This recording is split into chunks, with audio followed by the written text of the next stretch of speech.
Hello दोस्तों, तो आज की वीडियो में जानेंगे UPSC mains ethics GS four के लेक्चर नंबर 9 के बारे में। पहला क्वेश्चन है, प्रशासन को सफल बनाने में ईआई की भूमिका का परीक्षण करें। तो ईआई के मतलब होता है इमोशनल इंटेलिजेंस, भावनात्मक समझ। तो सबसे पहले आप लोग भावनात्मक समझ का अर्थ बताइएगा लोग, और प्रशासन को सफल बनाने में ईआई की भूमिका। और तीसरा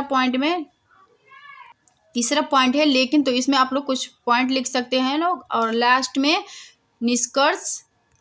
तो भावनात्मक समझ एवं संगठन की क्षमता, तो अर्थात सिविल सेवा में भावनात्मक समझ की आवश्यकता क्या है। तो सबसे पहले सिविल सेवा में भावनात्मक समझ के कारण निम्नलिखित प्रकार की मदद मिल सकती है, जैसे बाहरी दबाव से लड़ने की क्षमता का विकास होता है। दूसरा है, संगठन का प्रत्येक सदस्य अपने क्षमता के विकास के प्रति प्रतिबद्ध होता है तथा संचार कौशल के विकास में सहायता मिलती है। तीसरा है, संगठन के अंदर एक बेहतर कार्य संस्कृति का विकास होता है तथा विचार विमर्श के माध्यम से स्थिति पर नियंत्रण रख पाने की क्षमता का विकास होता है। और चौथा है, सांस्कृतिक बहुलवाद के प्रति सकारात्मक सोच का विकास होता है। पांचवा पॉइंट है, संगठन के लक्ष्य को संगठन का प्रत्येक सदस्य अपना लक्ष्य मान लेता है, जैसे लक्ष्य की प्राप्ति के आधार पर संगठन का प्रत्येक सदस्य अपना मूल्यांकन करता है। पॉइंट 6 है, व्यवहार के स्तर पर आक्रामकता में कमी आती है तथा संगठन का प्रत्येक सदस्य आत्मविश्वास से युक्त होता है। पॉइंट नंबर 7 है, किसी विषय को समग्रता में देखने की क्षमता का विकास होता है। कर्मचारियों को कार्य करने की प्रेरणा मिलती है तथा कर्मचारियों की मनोवृत्ति को समझने में सहायता मिलती है। भावनात्मक समझ एवं कार्य अभिवृत्ति। तो भावनात्मक समझ से कार्य स्थल पर खुशहाल माहौल देखने को मिलते हैं, और यह खुशहाल माहौल का विकास होता है। तो प्रत्येक व्यक्ति उत्साहित होता है और कार्य के प्रति सकारात्मक सोच पैदा होती है और कार्य की सफलता में वृद्धि होती है। कार्यस्थल पर खुशनुमा माहौल विकसित होता है। तो प्रत्येक कर्मचारी बदलते समय के अनुरूप अपनी क्षमता का विकास करता है।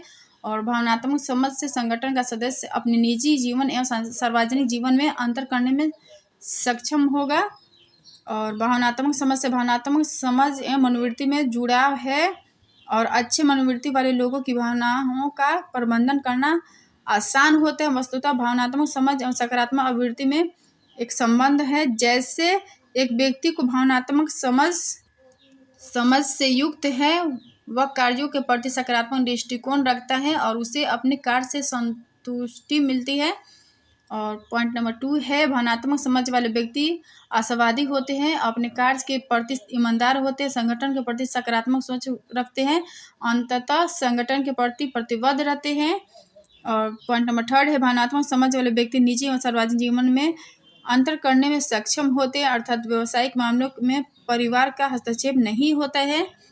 और पॉइंट नंबर 4 है, भावनात्मक समझ के कारण कार्यस्थल पर खुशनुमा माहौल बना रहता है और प्रत्येक कर्मचारी बदलते समय के अनुरूप अपने दक्षता का विकास करते हैं। भावनाओं का प्रबंधन। तो गहरी सांस लेनी चाहिए। और दूसरा पॉइंट है, महत्वपूर्ण मुद्दों पर वार्ता करनी चाहिए। तीसरा पॉइंट, अपनी भावनाओं को लिखना चाहिए। चौथा पॉइंट, सहयोगी की मदद लेनी चाहिए और वस्तु स्थिति पर चर्चा करनी चाहिए। इस बात का चिंतन करना चाहिए कि भावनाओं को व्यक्त करने के परिणाम क्या होगा। और सिविल सेवा के मूल कौन कौन से, तो पहला है मानवीय मूल, दूसरा है प्रशासनिक मूल, तीसरा है तकनीकी मूल। पहला पॉइंट है मानवीय मूल में देखेंगे तो मानवीय मूल से मानवीय कल्याण होगा तो मानवीय अधिकार होगा, और अधिकार होगा तो मानवीय गरिमा को प्रोत्साहन मिलेगा। और ये सब पॉइंट से इन लक्ष्यों के पूर्ति के लिए प्रशासन में संवेदनशीलता, जनता प्रथम की भावना, सहानुभूति, समानुभूति चाहिए। और दूसरा पॉइंट है प्रशासनिक मूल। तो प्रशासनिक लक्ष्य से न्यूनतम संसाधन में अधिकतम आउटपुट हमारा लक्ष्य है। और दूसरा है नीतियों का बेहतर क्रियान्वयन होगा और संवैधानिक एवं लोकतांत्रिक आदर्श की प्राप्ति होगी।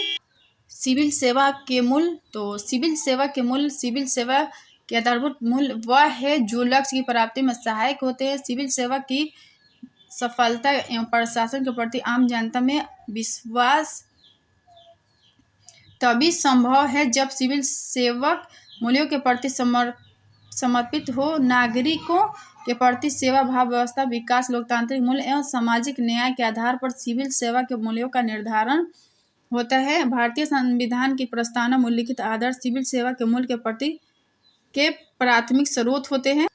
सिविल सेवा के मूल्यों को 3 भागों में विभाजित किया गया है। पहला है मानवीय मूल्य, अर्थात ऐसे मूल्य जो प्रशासन को मानव के प्रति संवेदनशील बनाए। मानवीय अधिकार, मानवीय कल्याण एवं मानवीय गरिमा को बनाए रखने के प्रति प्रतिबद्धता प्रशासन को जनोन्मुख, संवेदनशील तथा विनम्र बनाता है। मानवीय मूल्यों के कारण प्रशासन एवं जनता के बीच एक भावनात्मक संबंध स्थापित हो जाती है, जिससे चोट जनता को लगती है तो दर्द लोक सेवक को होता है। प्रशासनिक मूल्य में देखेंगे तो ऐसे मूल्य जो प्रशासन के संचालन में महत्वपूर्ण भूमिका निभाते हैं, जैसे सत्यनिष्ठा, ईमानदारी, तटस्थता, लोकशीलता प्रशासनिक मूल्य है। और तीसरा पॉइंट है तकनीकी मूल्य, तो अर्थात ऐसे मूल्य जिससे प्रशासन की क्षमता में वृद्धि होती है, जैसे दक्षता, मितव्ययिता, प्रभावशीलता इत्यादि। और सत्यनिष्ठा में देखेंगे तो पहला पॉइंट है प्रशासन में लाल फीताशाही एवं भाई भतीजावाद पर रोक। तो रोक से प्रशासन गतिशील तथा निर्णय में तीव्रता एवं संसाधनों का सार्वजनिक उपयोग होगा। और दूसरा है कानून के अनुसार कॉन्ट्रैक्ट का निर्माण होगा तो भ्रष्टाचार कम होगा। और तीसरा है प्रशासन में राजनीतिक हस्तक्षेप कम होगा तो प्रशासन के राजनीतिकरण पर रोक लगेगा। और चौथा पॉइंट है कानून एवं समयबद्ध क्रियान्वयन से आम जनता को लाभ मिलेगा। और ये सारे पॉइंट से प्रशासनिक दक्षता के विकास होगा। सत्यनिष्ठा में देखेंगे तो सत्यनिष्ठा के अर्थ है कि सार्वजनिक पद पर रहते हुए बाहर के किसी भी व्यक्ति या संगठन से किसी भी रूप में प्रभावित न होना, अर्थात निर्णय पर किसी जाति, धर्म, राजनीतिक संगठन या परिवार का प्रभाव न होना एवं कानून के अनुसार निर्णय लेना। सत्यनिष्ठा के 3 रूप है। पहला है नैतिक सत्यनिष्ठा, दूसरा है बौद्धिक सत्यनिष्ठा, तीसरा पेशेवर सत्यनिष्ठा। नैतिक सत्यनिष्ठा पहला है तो यदि किसी कार्य को करने के पश्चात व्यक्ति जिस नियम एवं कानून के अंतर्गत बद्ध कर अपना मूल्यांकन करता है, उसी आधार पर दूसरों के मूल्यांकन करना ही नैतिक सत्यनिष्ठा है। दूसरा है बौद्धिक सत्यनिष्ठा, तो अपने और दूसरों के लिए समान मानदंडों का प्रयोग करना ही बौद्धिक सत्यनिष्ठा है। और तीसरा है पेशेवर सत्यनिष्ठा, तो अर्थात सब विवेक कार्यों का ईमानदारी से पालन करना ही पेशेवर सत्यनिष्ठा कहलाता है। लोक सेवा में सत्यनिष्ठा की गिरावट, सत्यनिष्ठा की उपेक्षा, तो पहला है लोक सेवा में सत्यनिष्ठा की गिरावट या सत्यनिष्ठा की उपेक्षा, तो पहला है प्रशासन पर राजनीतिक दबाव, दूसरा है प्रशासन का राजनीतिकरण तथा पद एवं प्रतिष्ठा पाने का आधार राजनीतिक पहुंच, और तीसरा है लोक सेवक के निजी हित एवं सार्वजनिक हित के बीच संघर्ष, चौथा है नैतिक मूल्यों का पतन तथा भ्रष्टाचार को समाज में शिष्टाचार के रूप में स्वीकार करना। पॉइंट नंबर 5 है प्रशासनिक विवेकशीलता के महत्व, और पॉइंट नंबर 6 है नागरिक चार्टर का अभाव तथा जवाबदेहिता में कमी, और पॉइंट नंबर 7 है कानून के क्रियान्वयन करने वाली एजेंसी की निष्क्रियता। पॉइंट नंबर 8 है राजनीति में भ्रष्टाचार के कारण प्रशासन का राजनीतिक हित में दुरुपयोग। और तो नेक्स्ट क्वेश्चन है सिविल सेवा में सत्यनिष्ठा का पतन हो रहा है, इसके परिणाम को स्पष्ट करें। तो सत्यनिष्ठा के प्रकार, तो सत्यनिष्ठा का अर्थ, इस क्वेश्चन में आप लोग सबसे पहले सत्यनिष्ठा का अर्थ लिखिएगा लो। और सत्यनिष्ठा के प्रकार, तो पहला है पेशेवर सत्यनिष्ठा, दूसरा है नैतिक सत्यनिष्ठा, तीसरा है बौद्धिक सत्यनिष्ठा। और नेक्स्ट पॉइंट, सिविल सेवा में सत्यनिष्ठा का पतन हो रहा है जैसे प्रशासन में बढ़ता हुआ लाल फीताशाही और भाई भतीजावाद, दूसरा सिविल सेवा में बढ़ता हुआ भ्रष्टाचार और नीतियों के क्रियान्वयन के प्रति उदासीनता, और सत्यनिष्ठा के कारण, तो सत्यनिष्ठा के पतन के कौन कौन से कारण है। तो पहला है प्रशासन का राजनीतिकरण तथा प्रशासन का राजनीतिक हित में उपयोग, और दूसरा है प्रशासन में नैतिक मूल्यों का पतन, तीसरा साथ में प्रमोशन और स्थानांतरण राजनीतिक पहुंच के आधार पर हो रहा है, और आंतरिक सुरक्षा के लिए शर्त, तो व्यवस्था में भ्रष्टाचार। दूसरा है लोकतांत्रिक संस्कृति का विकास, तीसरा है लोकतांत्रिक मूल्यों का विकास, और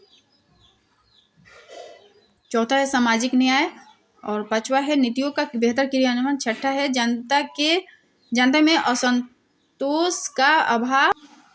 सिविल सेवा में सत्यनिष्ठा के पतन के परिणाम कौन कौन से हैं। तो पहला है सत्यनिष्ठा का पतन, तो सत्यनिष्ठा का पतन होगा तो प्रशासन में वस्तुनिष्ठता, ईमानदारी, तटस्थता का अभाव होगा, और प्रशासन का राजनीतिकरण होगा तो प्रशासन अपराधी एवं गैर राजनेता का गठजोड़। तो सिविल सेवा में सत्यनिष्ठा के पतन के ये डायग्राम है।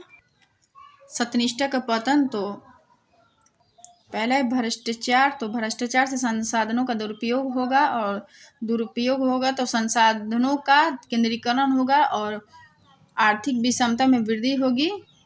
और दूसरा है नीतियों के क्रियान्वयन के प्रति उदासीनता, तो ये दोनों पॉइंट से सामाजिक न्याय की उपेक्षा होगी, और भूखमरी, कुपोषण, गरीबी जैसी समस्या में वृद्धि होगी तो व्यवस्था के प्रति असंतोष होगा, और व्यवस्था का विरोध करने के लिए हिंसक रास्ता अपनाए जाएंगे, और नक्सलवाद एवं आतंकवाद जैसी समस्या में वृद्धि होगी तो आंतरिक सुरक्षा कमजोर हो जाएगा।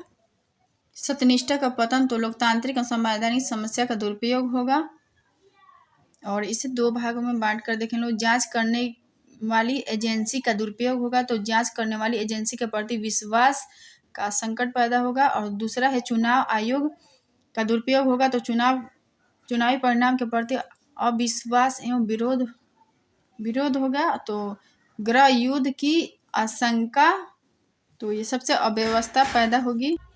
सिविल सेवा में सत्यनिष्ठा के पतन के परिणाम, तो सत्यनिष्ठा का पतन से सत्यनिष्ठा के साथ समझौता से भ्रष्टाचार को प्रोत्साहन एवं निजी हित को महत्व मिलेगा, और प्रशासन में पारदर्शिता की उपेक्षा होगी, और प्रशासनिक विवेक का दुरुपयोग होगा, और दूसरा भाई भतीजावाद को प्रोत्साहन मिलेगा, और ये दोनों पॉइंट से कल्याणकारी नीति का जनहित में क्रियान्वयन की उपेक्षा होगा तो विकास पर प्रतिकूल प्रभाव पड़ेगा। पॉइंट नंबर 5 है सत्यनिष्ठा का पतन से अधिकारी तंत्रीय संस्कृति का विकास होगा, तो लोकतांत्रिक संस्कृति की उपेक्षा होगी, और दूसरा जनता एवं प्रशासक के बीच दूरी में वृद्धि होगी, और ये दोनों से लोकतंत्र की जगह नौकरशाही तंत्र का विकास होगा। और सिविल सेवा में सत्यनिष्ठा को मजबूत करना, तो इसके लिए सत्यनिष्ठा के लिए समझौता किया जाए। दूसरा स्थानांतरण पदोन्नति के लिए निर्णय लेने के लिए एक स्वतंत्र एजेंसी का निर्माण, और तीसरा यदि अधिकारियों का स्थानांतरण किया जाता है तो सदन में जवाब देना अनिवार्य कर दिया जाए और जवाबदेहिता सुनिश्चित की जाए। और नेक्स्ट पॉइंट है सत्यनिष्ठा के साथ समझौता किए जाने पर नौकरशाह समाज में सम्मानपूर्वक जीवन की जी सकता है। ऐसे प्रश्न उठाया जाए। लोक सेवक गलत कदम का समाज के वंचित वर्ग पर पड़ने वाले प्रभाव के आकलन किया जाए और सत्यनिष्ठा सूचकांक तैयार किया जाए। और वस्तुनिष्ठता में देखेंगे लोग तो सार्वजनिक पद पर बैठे लोगों के लिए नोलन समिति ने 4 मानदंड निर्धारित किए हैं। तो इसमें पहला पॉइंट है कोई व्यक्ति पुरस्कार पाने योग्य है या नहीं, इसका निर्धारण योग्यता के आधार पर होना चाहिए और बिना योग्यता के किसी को लाभ न पहुंचाना। संविदा के बोली लगाते समय योग्यता को महत्व दिया जाए और यदि किसी अधिकारी को नियुक्ति का अधिकार मिलता है तो योग्यता को महत्व दिया जाना चाहिए। और लोक सेवा में वस्तुनिष्ठता के पतन के परिणाम कौन कौन से हैं, तो वस्तुनिष्ठता का पतन से प्रशासन में अयोग्य लोगों की नियुक्ति होगी तो नीतियों के निर्माण में योग्यता का अभाव होगा और ऐसी स्थिति में नीतियों के नीतियाँ लोकप्रिय बनेगी किंतु उसका क्रियान्वयन कठिन होगा। और वस्तुनिष्ठता कपटन से संविदा देते समय भाई भतीजावाद में वृद्धि होगी तो संविदा देते समय भाई भतीजावाद से संसाधनों का दुरुपयोग होगा। और पहला क्वेश्चन है नेक्स्ट पॉइंट है पुरस्कार का वितरण करते समय योग्यता की उपेक्षा होने से पुरस्कार की महत्व कम होगी। और लोक सेवा में वस्तुनिष्ठता को मजबूत करने के कौन कौन से उपाय है, तो पहला है पद या पुरस्कार का वितरण करते समय न्यूनतम मानक का निर्धारण, और दूसरा है प्रशासनिक विवेकशीलता में कमी, तीसरा है प्रशासक एवं जनता के बीच अंतरक्रिया में वृद्धि, चौथा पॉइंट नौकरशाहों के लिए आचार संहिता का निर्धारण और उसके अनुपालन को अनिवार्य बनाया जाए, पांचवा पॉइंट है संविदा के बोली संबंध में निर्णय लेने, पुरस्कार वितरण करने या अन्य अधिकारियों की नियुक्ति करने के लिए एक ऐसी समिति गठित हो और उस समिति में सिविल सोसाइटी को सदस्य के रूप में शामिल किया जाए। लोक सेवा में तटस्थता, तो लोक सेवा में तटस्थता का अर्थ है कि सभी दलों को यह विश्वास होना चाहिए कि किसी भी दल का शासन हो, सिविल सेवकों का सहयोग उन्हें मिलता रहेगा। दूसरा पॉइंट है लोक सेवकों को यह विश्वास होना चाहिए कि उनका मूल्यांकन योग्यता के आधार पर होना चाहिए, न कि दलीय निष्ठा के आधार पर। तीसरा पॉइंट है जनता को यह विश्वास होना चाहिए कि किसी भी दल का शासन हो, लोक सेवक दलीय पूर्वाग्रहों से मुक्त होकर कार्य करेंगे। और लोक सेवा में तटस्थता की कमी दिखती है क्योंकि पहला है प्रशासन में मूल्यों का पतन होगा, और दूसरा पदोन्नति और स्थानांतरण का आधार दलीय निष्ठा का होना, और तीसरा है प्रशासन का राजनीतिकरण एवं राजनीतिक हित में उसका उपयोग। चौथा पॉइंट है प्रशासन में जवाबदेहिता का अभाव तथा जाति धर्म को महत्व दिया जा रहा है, और पांचवा पॉइंट है प्रशासन में नैतिक मूल्यों का पतन, और छठा पॉइंट है प्रशासनिक विवेकशीलता का दुरुपयोग।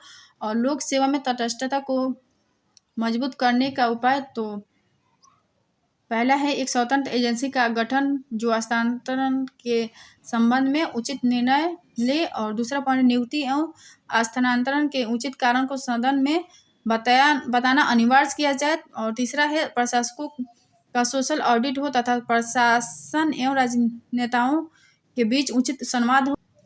नैतिक शिक्षा को प्रोत्साहित करने के साथ प्रशासनिक विवेकशीलता में कमी लाई जाए और प्रशासन को जवाबदेह बनाया जाए। नागरिक चार्टर को अनिवार्य करने के साथ आम जनता को शिक्षित किया जाए। तो अगर वीडियो पसंद है तो like share comment and subscribe कर दीजिएगा। Thank you.